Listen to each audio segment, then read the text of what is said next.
Welcome to Jazz Zone Together, our new online jazz community where we will provide jazz education and classroom resources, interviews with jazz educators, artists, and celebrities, along with valuable tips and repertoire suggestions.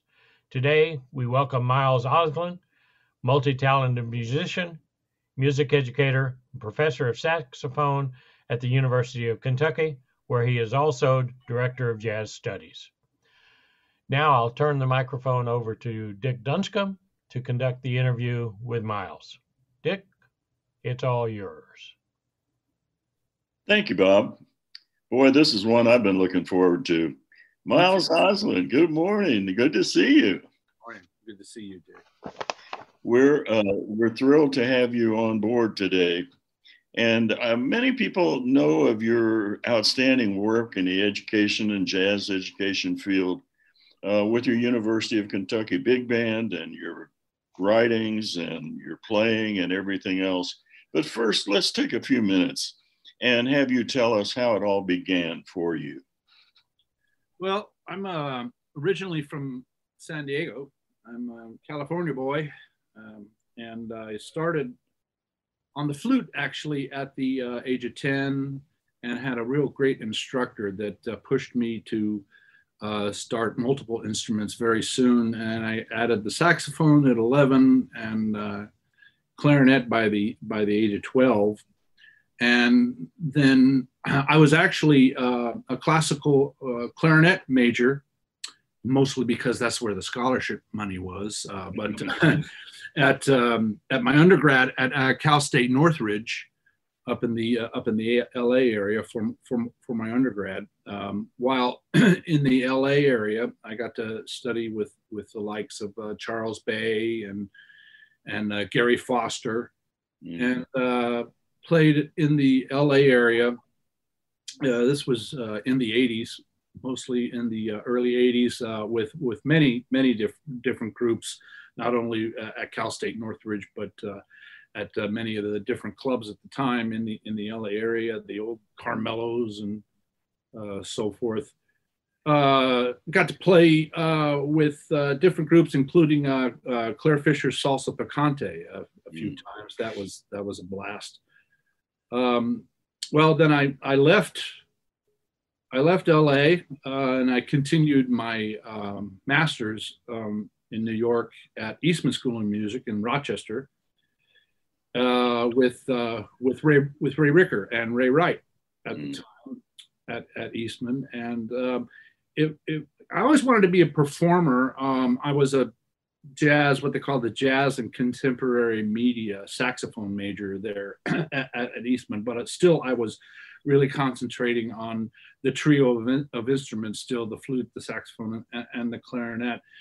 But I also received a teaching assistantship under Ray Ricker while I was there. And it was truly there that I caught the teaching bug, if you will. Growing up, I always did some private instruction, although that helped get me some money through college and undergrad, so on and so forth. But then with that teaching assistantship, I got to direct the fourth lab band that they had there. I got to instruct combos and teach improv classes and arranging courses and so on and so forth. So and a lot of one-on-one instruction with high school kids and also college level kids at the time. So as I say, man, that's where I really caught the love of teaching. And that's also at Eastman is where I started my relationship with Vince DiMartino, who at the time he was the professor of trumpet and the director of the jazz ensemble here at the University of Kentucky.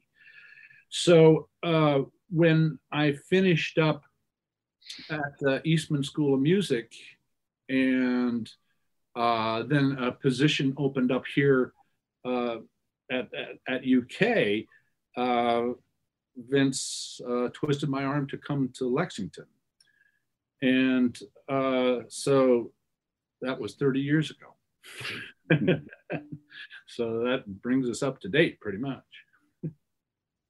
Well, that's a good path, man. Those are prestigious jazz schools, music schools, and you and Vince have certainly made the University of Kentucky at that same level. Well, thank you. Yeah, we've done our best. I mean, and you know, Lexington and University of Kentucky has been very, very good to me. I've lived in Lexington and love the surrounding area for the past 30 years. It's been great. Well, that's a beautiful part of the country as well. Central Kentucky, yep. I mentioned earlier your big band. Can you share with us some of the highlights that you've had with that group and your entire program? Also, I'm curious how you continue to achieve the total professional level that you're known for. Yeah, great. Well, for over the years, particularly with the UK Jazz Ensemble, we've toured Europe and performed at the Montreux Jazz Festival in Switzerland. And on the same tour, we also performed at the North Sea Jazz Fest. And while in Rotterdam at the North Sea Jazz Fest, we were able to perform on stage with Joe Lovano. That was a highlight, very big highlight. Over the years, also, we've been featured at Doug Beach's Elmhurst Jazz Festival multiple times. And back when it was the IAJE, the International and the National Association for Jazz Educators Conferences, and now the Gen Conferences.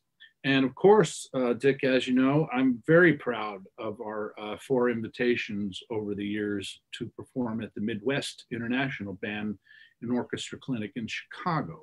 And that's where we first met, Dick. Yes. Yeah. And as far as sustaining and achieving a professional level, both, I guess, as an educator and a performer, I really must give a shout out mostly to my students. They are the ones that keep me young. They're the ones that keep me practicing. They are the ones that keep me on my toes and at my best. That's for sure.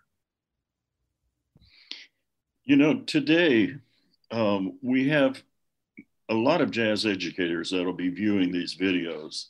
Sure. And I wonder if you could give them an idea of what they are going to be facing once they get their bands.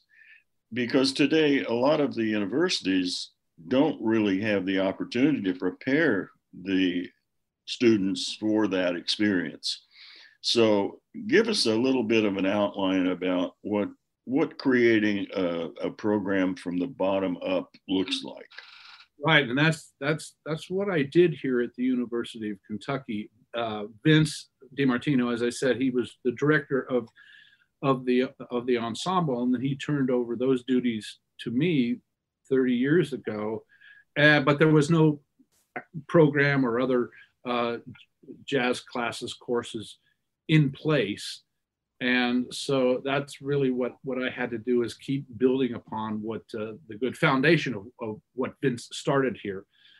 So started a smaller group with combo going on, started a jazz arranging course, and then I was also able to get another full-time faculty position, and Dr. Raleigh Daly, I'll talk about him later, but he does the lab band, great jazz pianist, and it does a lot of the jazz improvisation courses and supervises the combos.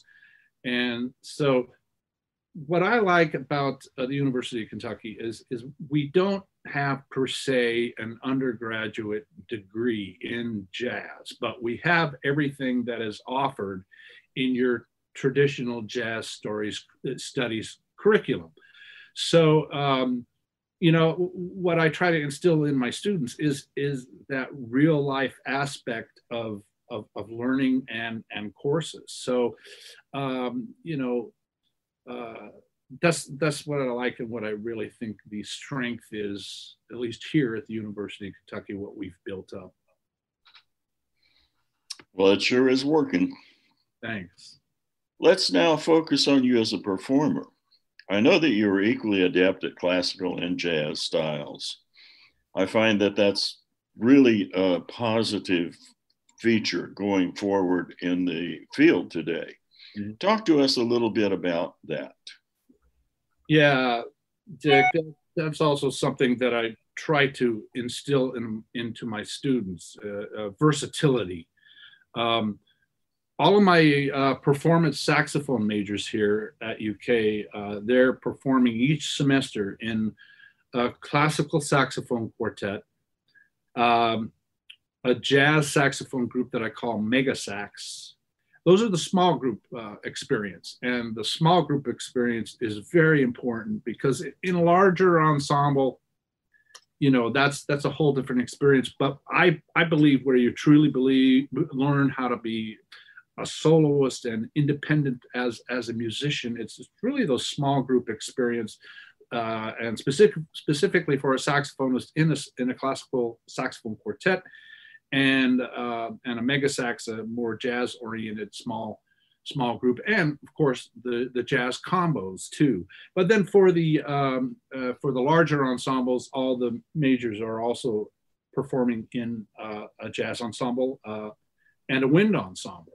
Mm-hmm. So it really is the full spectrum of jazz versus classical. In fact, one of my CDs that I recorded a while ago, it's titled Straddling the Classical Divide.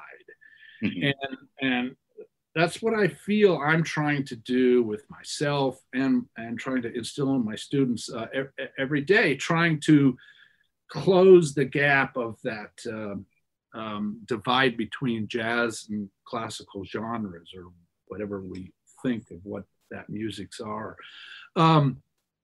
In another one of my CDs, it's titled Intrinsic Versatility, and there's that word again, versatile, right?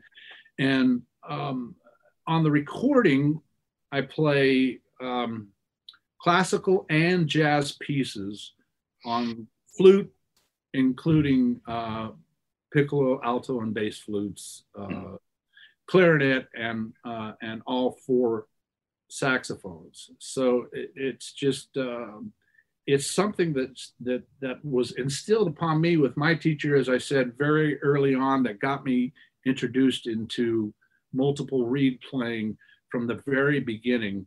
And I've always, and I said I was a classical clarinet major in my undergrad degree, and then for my graduate degree at Eastman, it was a jazz studies degree. So yeah, it's just weighing it and trying to straddle that divide and close it every day. I'm curious if you could share with us how you practice all of those instruments, and in what order you might do that. Well, with this whole COVID thing, it's been great. I've had more time to practice, right? Practice in the past, pre-COVID, has for me been event-oriented practicing, where if I specifically have something that I have to practice for, I really do that, and really trying to find practice time pre-COVID was difficult, but I would always try to do my long tones on saxophone, and I had to try to do something on flute, or because all woodwind instrumentalists will know the flute chops are the first thing to go, man. You've got to keep those things in shape, or I was lucky in that I played flute first, so, but I never want to sound like a saxophonist playing flute. So I at least also have to try to get my long tones going on the flute. But now, boy, with COVID, it's given me a whole new light on practicing. I've got a whole sheet full of regiment practicing that I'm doing etudes and scales and long tones and overtones and altissimo exercises and the whole bit. So we'll see how long that can last. Mm-hmm. That's good. Yeah. Well, we know that you've had a fabulous and long career as a performer. Talk to us a little bit about your journey through that and maybe share a story or two that happened along the way. Yeah, sure. Many different experiences, many different ensembles, both as an educator and as a professional performer. But on the performer side, I mentioned him earlier. I have a great colleague here at UK, a great jazz pianist, arranger, and composer. His name is Dr. Raleigh Daly.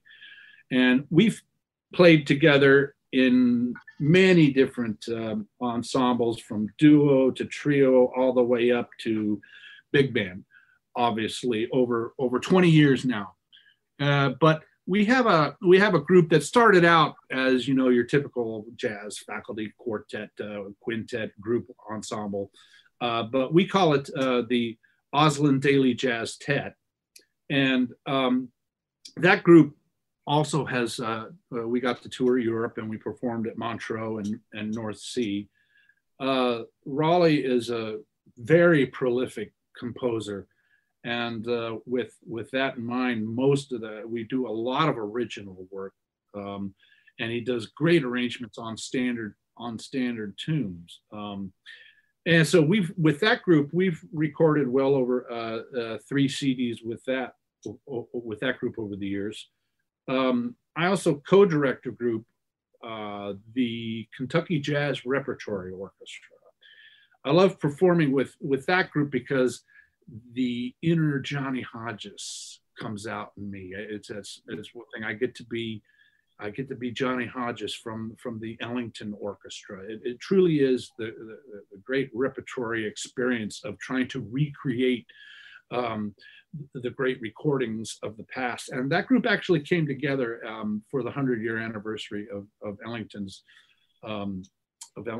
birth. And our first CD was titled Ellington Celebration, and that was all Ellington transcription. So I really got to be Johnny Hodges for a whole recording on that. That group has 3 recordings out on that. And our latest one, we did a collaboration with the American Spiritual Ensemble. And that was a collaboration that was so much fun, featuring the great music from the Ellington Spiritual concerts. Then, of course, I've kept a very close relationship with Vince DiMartino over the years, for the past 30 years plus. And we have a band called the DiMartino Osland Jazz Orchestra, or Dojo for short. Of course, we've been together for at least 30 years. And the ensemble has 5 recordings out with that. We've toured the Midwest and beyond. We've played the Midwest Festival with that group, also been featured there. Our latest recording was a great recording with the incredible trombonist extraordinaire Wycliffe Gordon. And that, I'm proud to say that recording received 4 stars in Downbeat. So, boy, in a nutshell, that's some of the highlights of the different groups that I try to juggle around. Well, that's a lot. Yeah. That keeps you busy and keeps the. Yep, keeps me busy, exactly. Right. Well, you're also active as a jazz adjudicator, clinician, and author. What do you see as the educational jazz field today, and how do you visualize the future? Well, once again, I got to give credit to the students. It's truly their exceptional creativity, technique, and performance standards that I believe will keep this music alive. And And so I talked about real life situations. So once again, try to instilling the real life situations into my lessons, rehearsals, and concert performances as much as possible. That's really, I believe, what's going to keep our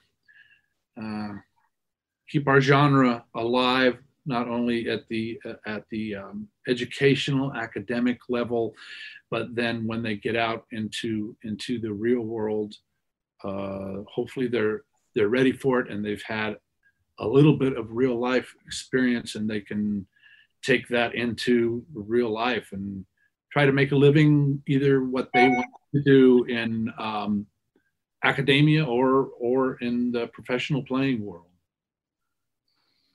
So in the area where you are, what kind of a progression have you seen with the school groups?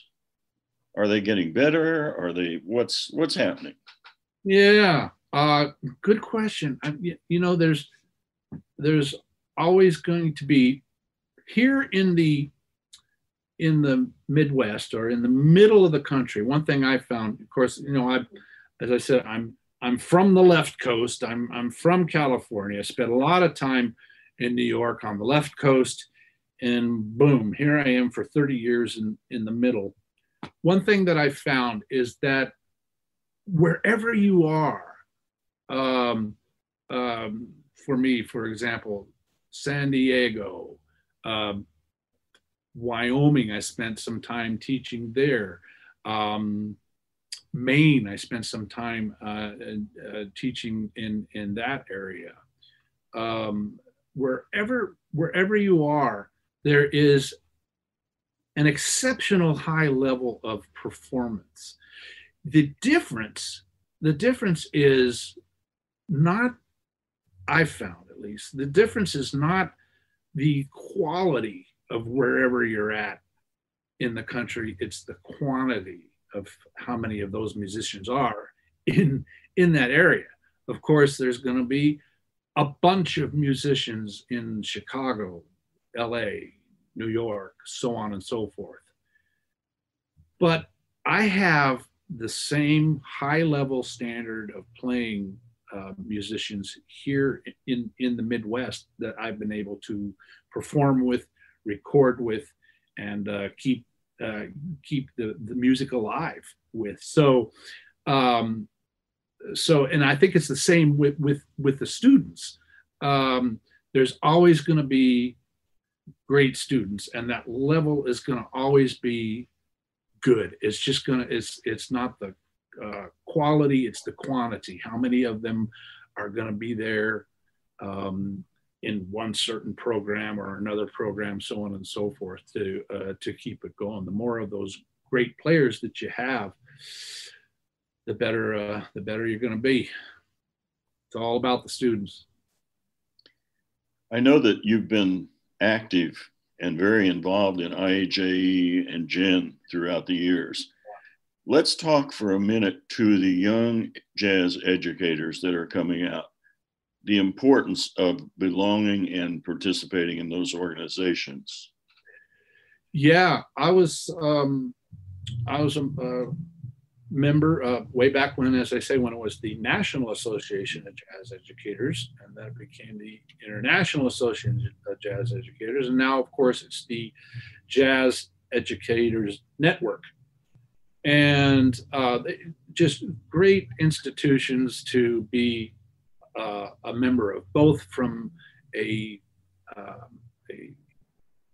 professional standpoint and from a student standpoint. It's what's carrying our music, keeping it going. No doubt about that. So you really have to get involved as much as you can, not only as an academician, but also as a student starting out. Yes, I agree. That's very important because it not only develops information about the field, but the camaraderie that you have just interacting with others that are doing the similar things. And, you know, we always think that we're pretty good at what we do, but it's important to involve others as the programs grow as well. Yeah, that's the one thing that I'm missing, of course, with this whole COVID thing, is that I don't, our conferences, I'm going to see my colleagues and my friends virtually, but most of these conferences are all virtual now, so not a lot of in-person things going on. So I'm really looking forward to that in-person experience again, because most of the times, as you say, at these conferences, that's how I network and my students network, and how I see you once a year, Dick, how I see my colleagues and my professional friends and buddies. I see them at these conferences in person, at least once a year. Very important. You've written quite a bit of materials on jazz education. Now let's talk to the young student in high school, maybe even in middle school. And what would you say are the foundational skills that they need to work on in developing to becoming jazz musicians? Yeah, great topic, Dick.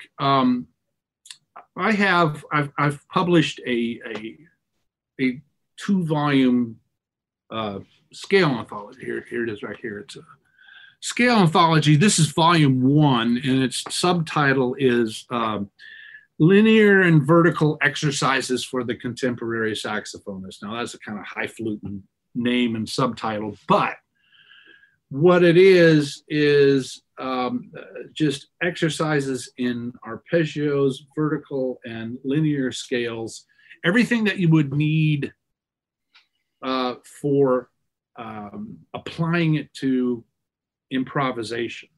Of course, there's always, we talk about the chord to scale relationship when in the early stages, especially when we're learning about improvisation. That's very important. But on the other hand, along with learning the theory and the scales and the technique and learning all of that, it's just so important to listen to the jazz masters, listen to the recordings. And as I say, man, I listen to, my favorites are saxophonists, I'll say Johnny Hodges, Cannonball Adderley, of course, Charlie Parker, and more contemporary like David Sanborn and Michael Brecker, the full spectrum. I've listened to these jazz masters, and getting back to the idea of linear and vertical improvisations, some of my favorite improvisers are the ones that really incorporate a good amount of both a linear and a vertical aspect within their performing.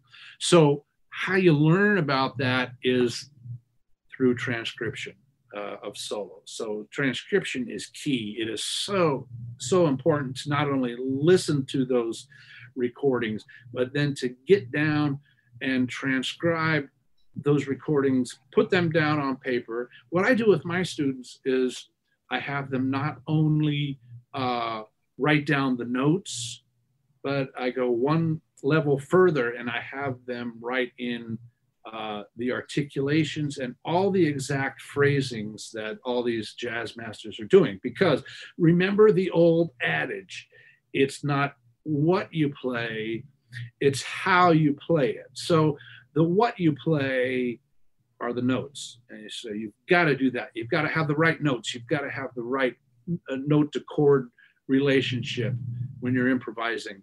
But then how you play it, those are the articulations, those are the phrasings, those are all the everythings, especially with the saxophone, that you have to be able to do. So that's my biggest thing that I push with my students, and even the youngest students. The youngest students are even getting in and doing simple should do simple transcribing. I know Bob Mintzer in his Easy Jazz book, he has a real easy transcription assignment at the end of the book. So it's so important. Virtually every person that we have interviewed has mentioned listening as being a key. And today there's no excuse because you can hear everything on the internet. It's not like when we were learning how to play and we had 3 records that we played over and over and over. Yeah. But then again, listen, but then transcribe it. Find something you really like, put it down on paper, learn it by ear, but then also notate it. Learn how to notate everything and put it down on paper. Really be detailed with what you're doing. But it all stems from listening.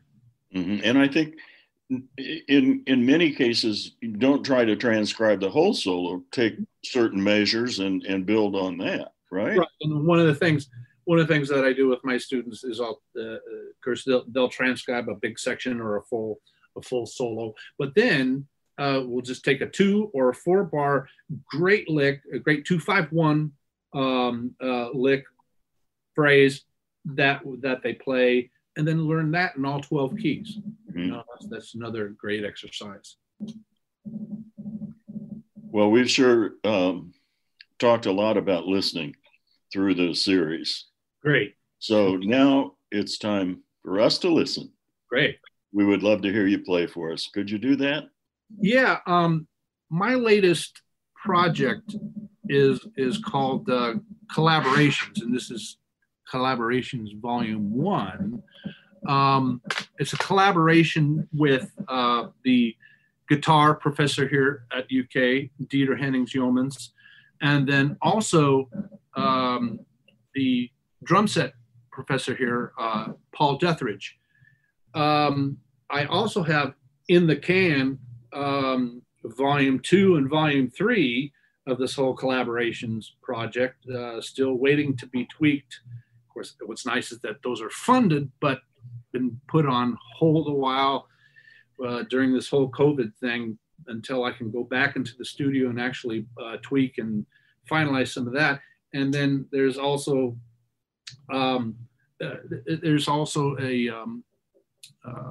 idea for a fourth CD too, a 4th volume. So it's going to keep me going, because what's nice is the whole idea of collaborations is collaborating with colleagues and doing things. So what I'd like to play for you is a piece off of this Collaborations Volume 1. It's by Lenny Pickett. It's a transcription of mine that I did a while back. Has a funky title, as most Lenny Pickett pieces do. It's called Dance Music for Borneo Horns No. 1. And it's for 3 saxes. I'm going to play the alto sax live for you. And then on the tracks, you'll hear a baritone sax played by my lovely wife, Lisa Osland, who is the director of saxophone ensembles here at UK. And then on tenor saxophone, you'll hear Dr. Larry Nelson, who's a former student and is also the director of jazz studies and professor of saxophone at Eastern Kentucky University. So we'll get queued up and play it for you. All right. And I'm going to let the video run, and I'll just edit out this section. So we'll good.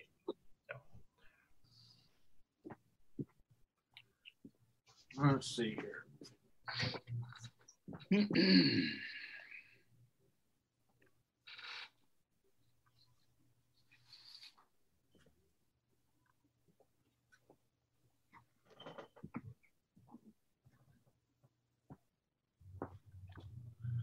All right. That's at the right level.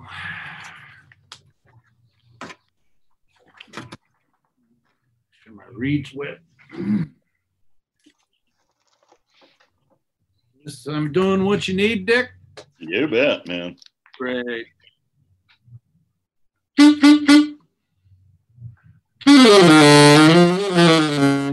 So after this goes, I'll just turn it off and I don't have to do anything else, right? We'll just go from there. Correct. Okay. And no more talking after I play, right? Potentially, yeah. Okay. Okay. All right. Let me just make sure that I get this queued up at the right place. Start right when I want it to.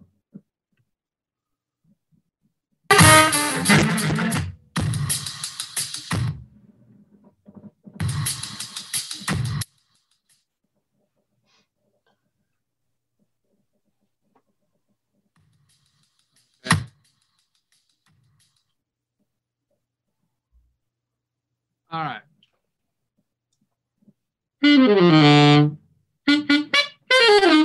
All right. So this will be about, well, I think it's about 5 minutes or so.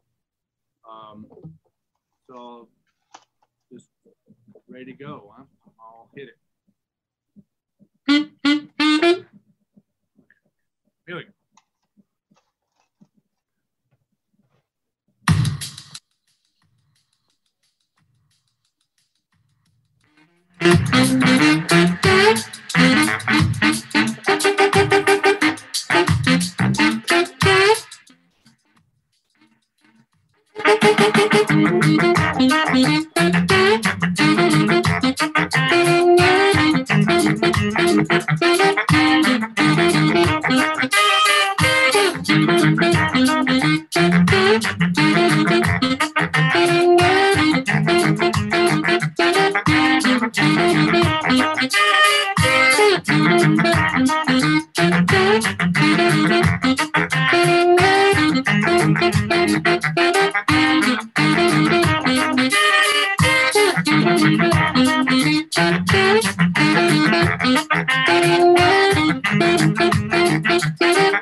Wow, groovy, man. That was really special. Enjoyed it. Miles, I can't begin to thank you enough for your contribution to this project. We're so proud to have you be a member of it. Thank you very much. Thanks for thinking of me. What a great project.